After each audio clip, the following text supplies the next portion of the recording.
Good day, this is JNN Weekday News. I'm Lafayne Wigan. Here now are the top stories. Reports have emerged that the management of the Jamaica Urban Transit Company, JUTC, has uncovered a major fraud involving the use of smarter cards. Several drivers at the state-run bus company have been implicated. The fraud was uncovered last Thursday during a SNOP audit. The fraud squad and MOCA have been called in. Allegedly, more than a dozen drivers have been linked to the scam. It is reported that during recent Smarter Card promotional activities, the drivers acquired cards and placed significant amounts of cash on them. During the promotion, the JUTC doubled the amount that was stocked up on Smarter Cards.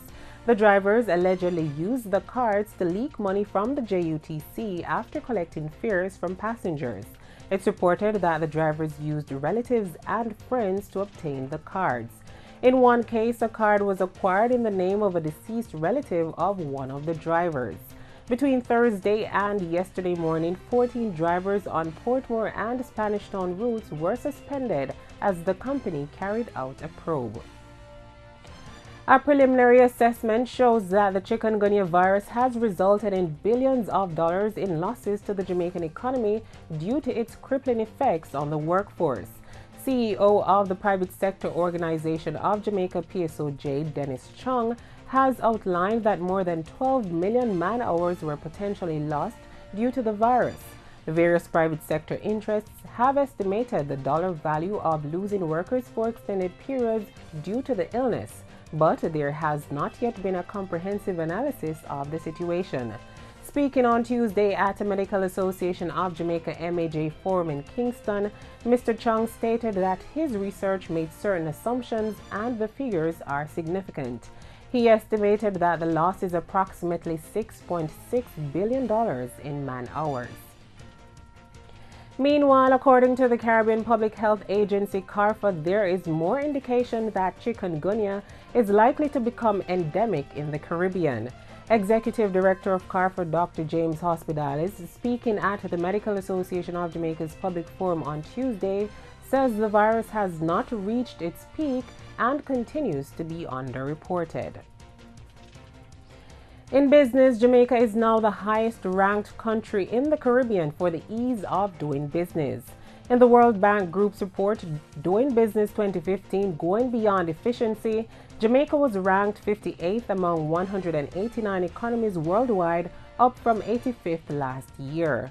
A release from the World Bank notes that over the past year, Jamaica implemented 3 reforms, the most in Latin America and the Caribbean, along with the Dominican Republic and Trinidad and Tobago. It says Jamaica streamlined the requirements for starting a business, reduced the cost of getting an electricity connection, and established new credit bureaus while also adopting a new secured transactions law that broadens the range of assets that can be used as collateral.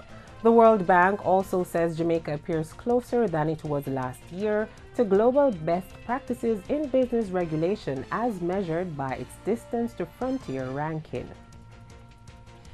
In sports, Jamaican discus thrower Travis Smichael has received a 2-year suspension for doping.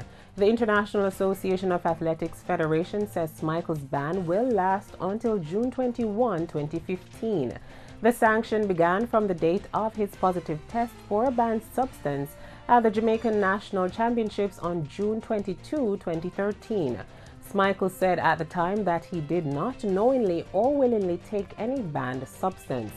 Smichael, who competed at the 2012 London Olympics, was one of several athletes who tested positive at last year's Jamaican Championships, along with sprinters Asafa Powell and Sharon Simpson.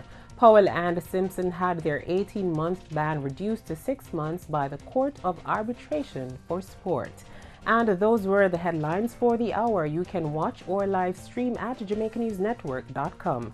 I'm Lafayne Wigan, and this is JNN News Worth Watching.